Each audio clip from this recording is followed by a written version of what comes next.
నమస్కారం city news కి స్వాగతం. ముందుగా ముఖ్యాంశాలు.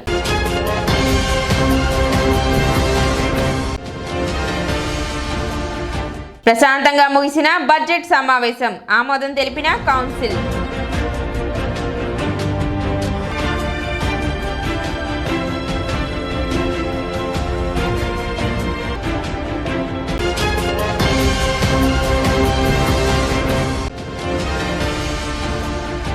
అన్నదాతకు అండగా కూటమి ప్రభుత్వం రైతులకు సమయం వృధా కాకుండా ఎరువులు అందించేలా చర్యలు. ఆంధ్రప్రదేశ్ రాష్ట్ర ఆహార పౌర సరఫరాల శాఖ మంత్రి నాదెండ్ల మనోహర్.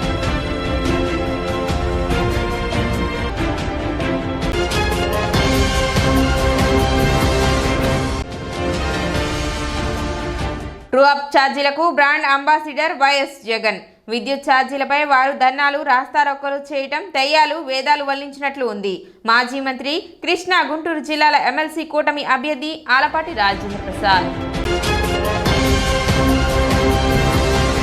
తెనాలి మున్సిపల్ చైర్పర్సన్ తాడిపోయిన రాధిక అధ్యక్షతన మున్సిపల్ కౌన్సిల్ హాల్లో మంగళవారం నిర్వహించిన ప్రత్యేక బడ్జెట్ సమావేశం ప్రశాంతంగా ముగిసింది. 2024-25 సంవత్సరంలో సవరించిన బడ్జెట్ అంచనాలు ఆమోదంతో పాటు పురపాలక సంఘంలో సాధారణ ప్రాథమిక విద్యా నిధులకు సంబంధించి 2025-26 ఆర్థిక సంవత్సరానికి బడ్జెట్ అంచనాల ప్రతిపాదనలు కౌన్సిల్ తెలియపరచగా సభ్యులు ఆమోదం తెలిపారు. 2024 నవంబర్ నెలకు సంప్రదించిన జమా ఖర్చుల వివరాలను ట్రెజరీ అధికారులు వెల్లడించారు.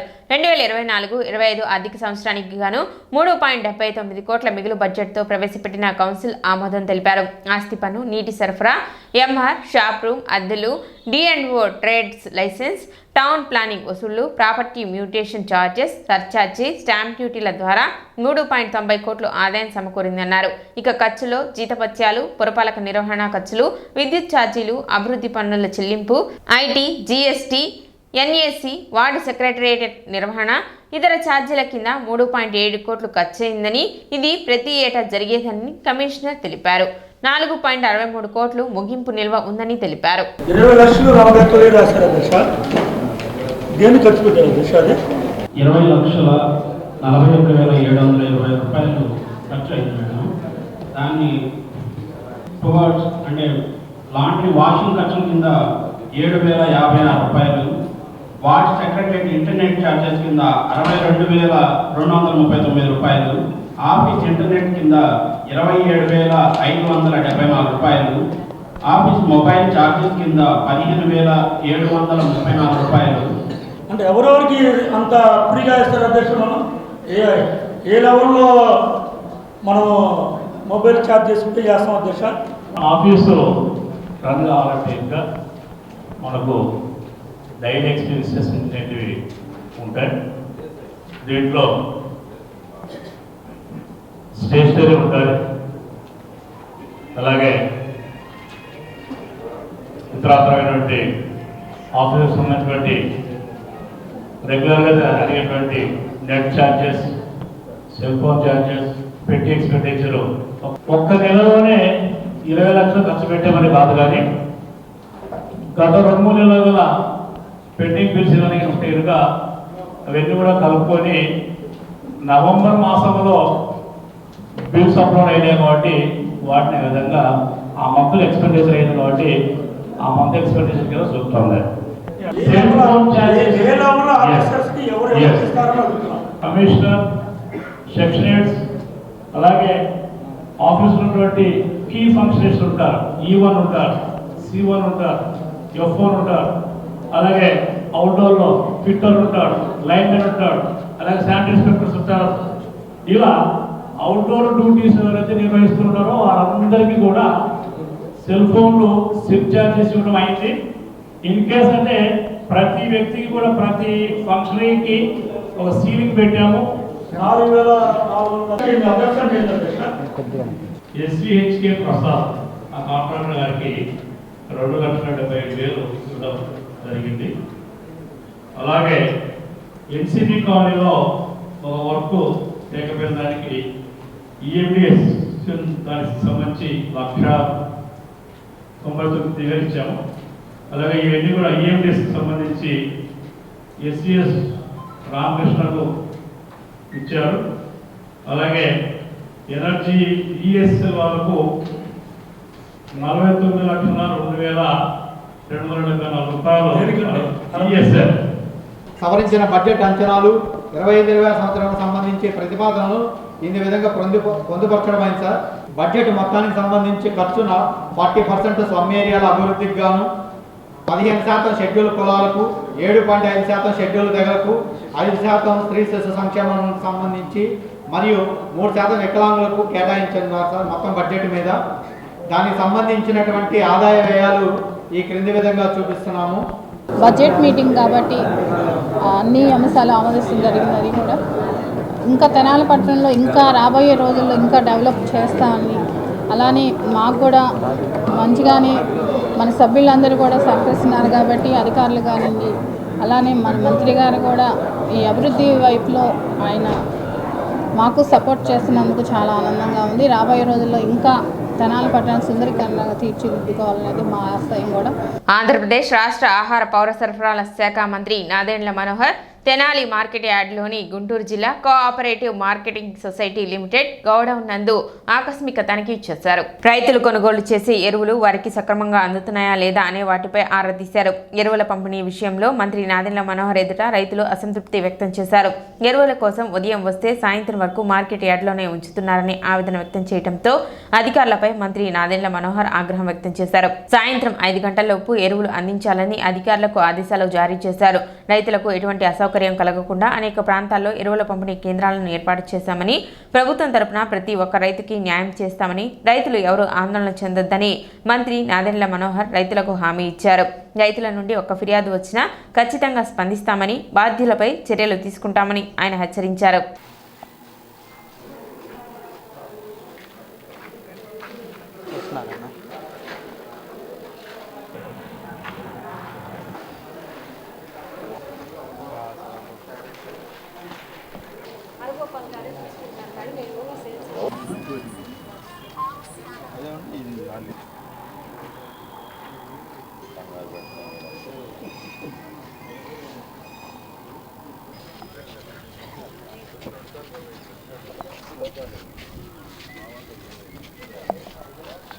సమాధానం చెప్పాలి. ప్రతి ఒక్కరితో మీరు మాట్లాడాలి జాగ్రత్తగా.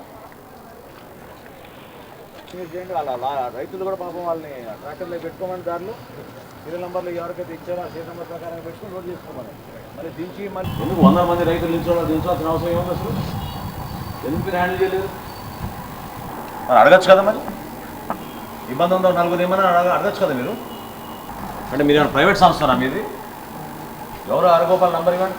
ఏంటమ్మా మీరంటే లేడీస్ అంతా మీరు కూడా లైన్లోనేనా? ఎంత పే చేస్తున్నారు మీరు?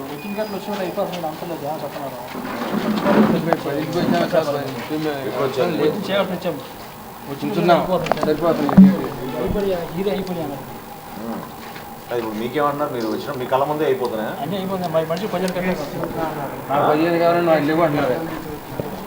ఓకే, అంటే లారీ వస్తుంది, లారీలో 700 బస్తాలు వస్తాయి. మరి మీకు సరే అందరికీ ఇస్తున్నారా, ఇవ్వడం లేదా? 3 గంటల సేపు నుంచున్నామండి. లాస్ట్కి లెక్క వేసినా కట్టలు అయిపోయినాయి. ఇంకో 3 గంటల సేపు ఆపర్ నుంచున్నట్టు అవుతుందిగా. ఎప్పటి నుంచి ఉన్నారు మీరు ఇక్కడ? అంతకుముందు ఎక్కడ చేశారు? రికార్డ్స్ తీసి ఒకసారి నాకు సమ్మర్ ఇవ్వండి. లాస్ట్ ఇయర్ కంపేర్ చేయండి. లాస్ట్ ఇయర్ డిసెంబర్ ఎంత ఉంది ఇవ్వండి. ఈ లెక్క ఇవ్వండి నాకు. ఆయన కలిపి ఇవ్వండి. అరగోపాలు ఎవరు అన్న మీ దగ్గరికి వస్తున్నారు కాబట్టి ఇది ఒక ఇబ్బంది పెట్టాలని మైండ్ అట్లా ఉంటుంది అనుకోండి. డిపార్ట్మెంట్ వాళ్ళు అదే మరి పని. వాళ్ళు 3 రోజులు చేయగలుగుతున్నారని చెప్తుంటే ఆ మాత్రం అడ్జస్ట్ చేసుకోలేరా? ఈ సిస్టమ్ ఫాలో అయితే ఏమైంది? దానికి టోకెన్ ఇచ్చేసి పేరు రాసిన నంబర్ ఇచ్చేసి గంట తర్వాత రమ్మంటే వాళ్ళే వస్తారు కదా. దానికి వచ్చినప్పుడు ఇచ్చేసేయండి వాళ్ళకి. రైతులకి ఈ సీజన్లో ఫర్టిలైజర్ కానివ్వండి, యూరియా కానివ్వండి, డిఏపి ఇవన్నీ కూడా అందించడానికి అనేక ప్రాంతాల్లో సదుపాయాలు ఏర్పాటు చేసాం. ఇక్కడ జీడీసీఎంఎస్ వారి ఆధ్వర్యంలో ఇక్కడ జరుగుతోంది. అదేవిధంగా మనకి కొలిపర్లోను, మున్నంగిలోను, ఆమండలంలో, ఇక్కడేమో నందివెలుగులోను, మన మార్కెట్ యార్డ్లో కూడా మనం ఈ అవకాశం కల్పిస్తున్నాం రైతులకి. అయితే సహజంగా పాపం కొంచెం ఆందోళనతో ఒకేసారి రైతులు పెద్ద ఎత్తున వచ్చి ఇబ్బంది పడుతున్నారు. ఒక సిస్టమ్ అనేది ఏర్పాటు చేసి ప్రతి ఒక్కరికి టోకెన్ ఇచ్చి ఎప్పుడైతే లోడ్ వస్తుందో ఆ సమాచారం మాకు అందగానే గుంటూరు నుంచి లోడ్ వచ్చే టైం ఆ స్లిప్ మీద రాసి 3:00 3:00కో లేకపోతే 5:00 5:00కో చెప్తే వాళ్ళు కూడా ఆవేదన ఆందోళనతో ఉండకుండా పాపం పనులు చెడగొట్టుకోకుండా ఉంటారు. సో చాలా స్పష్టంగా నేను చెప్పాను. మన మార్కెట్ యార్డ్ అధికారులు కూడా వాళ్ళు కూడా సహకరించి వ్యవసాయ శాఖ నుంచి కూడా ఒక అధికారి ఇక్కడ ఉండి రైతులకి ఏమాత్రం కూడా ఇబ్బంది కలగకుండా ఒక మంచి వాతావరణంలో వాళ్ళకి ప్రభుత్వం నుంచి అందించే ఈ వెసులుబాటు ఈ సౌకర్యం వాళ్ళు సంతృప్తికరంగా ఉండాలి, వాళ్ళకి ఇబ్బంది కాకూడదనే ఉద్దేశంతో కొన్ని మార్పులు చేశాం. తప్పకుండా ఫర్టిలైజర్ విషయంలో కానివ్వండి, యూరియా విషయంలో ఎక్కడ కూడా రైతులకి ప్రభుత్వం నుంచి అందించే అనేక కార్యక్రమాల్లో భాగంగా వాళ్ళకి ఇబ్బంది కలగకుండా చూసుకునే బాధ్యత మాది. ఒక్క కంప్లైంట్ వచ్చినా కూడా దానిపైన ఖచ్చితంగా స్పందిస్తాం. ఈరోజు కూడా నేను పత్రికలు చూశాను, చూడగానే అందుకనే తెనాలి రాగానే ముందుగా నేను వ్యవసాయ మార్కెట్లో మనకున్న ఈ సదుపాయాన్ని సందర్శించి వాస్తవాలు తెలుసుకున్నాను. రైతులు చాలామంది పాపం ఆందోళనతోటి ఉదయం నుంచి వెయిట్ చేస్తున్నామని చెప్పారు. ఆ ఇబ్బంది రాకుండా సాయంత్రం 5 లోపు ఈ సమస్య పరిష్కారం అయ్యేటట్టు తప్పకుండా నేను చేస్తాను.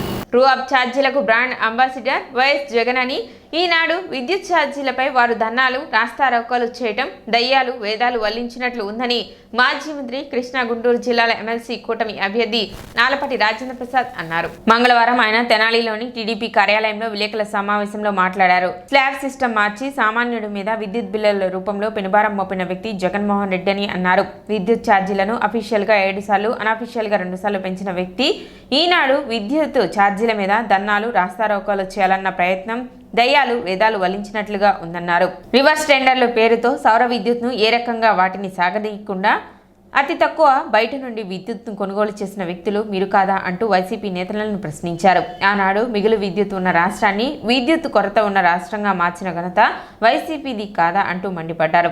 విద్యుత్ సంస్కరణలను తీసుకొచ్చి విద్యుత్ కొరత లేని రాష్ట్రంలో తీర్చిదిద్దిన ఘనత నారా చంద్రబాబు నాయుడు అని అన్నారు. మోసపూరితమైన మాటలతో చంద్రబాబు నాయుడుపై బురద జల్లాలని చూస్తే అది మీ మీదే పడుతుందన్న విషయాన్ని వైసీపీ నేతలు గుర్తుంచుకోవాలన్నారు. వైసీపీ పార్టీ వారు ఇంకా వారికి జ్ఞానోదయం కలగట్లేదు అని చెప్పి మొన్న ఈ మధ్య విద్యుత్ మీద ధర్నాలు చేసినప్పుడు నాకు కనిపించినటువంటి దృశ్యం. ట్రూ అప్ ఛార్జీలకి brand ambassador Jaganmohan Reddy slab సిస్టమ్స్ని మార్చి సామాన్య మానవుడి మీద పెనుభారం వేసినటువంటి వ్యక్తి విద్యుత్ ఛార్జీలని కనీసం అఫీషియల్గా 7 సార్లు మార్చితే అనఫిషియల్గా 2 సార్లు భారం పెంచినటువంటి వ్యక్తి ఈనాడు విద్యుత్ ఛార్జీల మీద వాళ్ళు ధర్నాలు రాస్తారోకోలు చేయాలనే ప్రయత్నం ఏ రకంగా ఉందంటే దయ్యాలు వేదాలు వల్లించినట్టుగా ఉంది. ఆ రోజు సౌర విద్యుత్ ఏదైతే ఉందో రివర్స్ టెండర్ల పేరుతో ఏ రకంగా కూడా వాటిని సాగనీయకుండా ఎక్కువ రేట్లకి బయట నుంచి విద్యుత్ కొన్నటువంటి వ్యక్తులు మీరు కాదా అని నేను అడుగుతాను. అవినీతి ఆరోపణలు చేసి పీపీఏలన్నింటినీ కూడా రద్దు చేసి ఆ రోజున ఇవాళ మిగులు విద్యుత్ ఉండాల్సినటువంటి ఆంధ్ర రాష్ట్రాన్ని విద్యుత్ కొరత రాష్ట్రంగా మార్చినటువంటి ఘనత మీకు తక్కలేదా అని చెప్పి నేను అడుగుతాను. విద్యుత్ సంస్కరణలు భారతదేశంలో తీసుకొచ్చినటువంటి నాయకుడు నారా చంద్రబాబు నాయుడు. విద్యుత్ కొరత లేకుండా సర్ప్లస్ విద్యుత్తుని సృష్టికర్త ఎవరైనా ఉన్నారంటే, అంతేకాకుండా ప్రతి ప్లాంట్ యొక్క పవర్ లోడ్ ఫ్యాక్టర్ని పెంచినటువంటి వ్యక్తి నారా చంద్రబాబు. ట్రాన్స్మిషన్ లాస్ లేకుండా ఈ రోజున చేసినటువంటి ఘనత ఎవరిదే అంటే Chandrababu Naidu. Single phase transformers domestic కరెంట్కి మొట్టమొదటిగా ఇంట్రడ్యూస్ చేసిన నాయకుడు చంద్రబాబు నాయుడు. ఇట్లా సంస్కరణలకి ఒక నాయకత్వం వహించి, సర్ప్లస్కి నాయకత్వం వహించి, గత 5 ఏళ్ళలో ₹1 కూడా పెంచకుండా మేము పరిపాలన చేసినటువంటి 14-19లో ₹1 కూడా ఇంటి మీద కానీ ఏట్ల మీద కూడా పెంచకుండా ఆ రోజున ఎన్నో రాయితీలు ఇచ్చినటువంటి ఎస్సీ ఎస్టీలకి 200 యూనిట్ల వరకు ఫ్రీ, ఆ రకమైనటువంటి కార్యక్రమం పెడితే మీరు మీ ప్రభుత్వం ద్వారా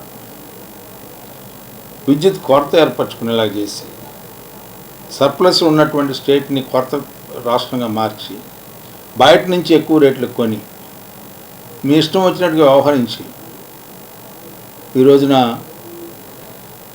జెన్కో డిస్ట్రిబ్యూషను ట్రాన్స్కో ఇట్లన్నింటినీ కూడా విడివిడిగా పెట్టి మేము ఒక వ్యవహారంగా సంస్కరణ తీసుకొచ్చి బ్రహ్మాండం చేస్తే మీరు మొత్తాన్ని నాశనం చేసినటువంటి అయితే ఎలక్ట్రిసిటీ రెగ్యులేటరీ కమిషన్ను ఎన్నికల ముందే ఈ రకమైనటువంటి భారం పడిద్ది మీరు చేసినటువంటి తప్పుల వల్ల అని చెప్పినటువంటి అంశాన్ని ఈ రోజున అది భారంగా మేమేసినట్టుగా నువ్వు చూపించే కార్యక్రమం చేపట్టామంటే ఇప్పటికి కూడా మసిపూసి మారేడుకాయ చేయాలని ప్రయత్నించే కనీసం ప్రతిపక్షంలో ఉన్నప్పుడు ప్రతిపక్ష హోదా లేకపోయినా ప్రతిపక్షంగా ఉన్నప్పుడు 11 సీట్లు గెలిచినా కూడా నీ యొక్క ఆలోచనలో కానీ నీ యొక్క విధానంలో కానీ ప్రజల్ని మోసగించే దాంట్లో ఏమాత్రం తేడా లేకుండా అదే రకంగా మోసగించాలనే ప్రయత్నం చేస్తున్నందుకు నీకు ధన్యవాదాలు తెలపాలనుకుంటున్నాను. చంద్రబాబు నాయుడు గారిని ఎవరు ఏ రకంగా అన్నాలనుకున్నా కూడా ఇవాళ నష్టం జరిగేది నీకే తప్పితే ఎవరికి జరగదు. ఇప్పుడు చిన్న విరామం.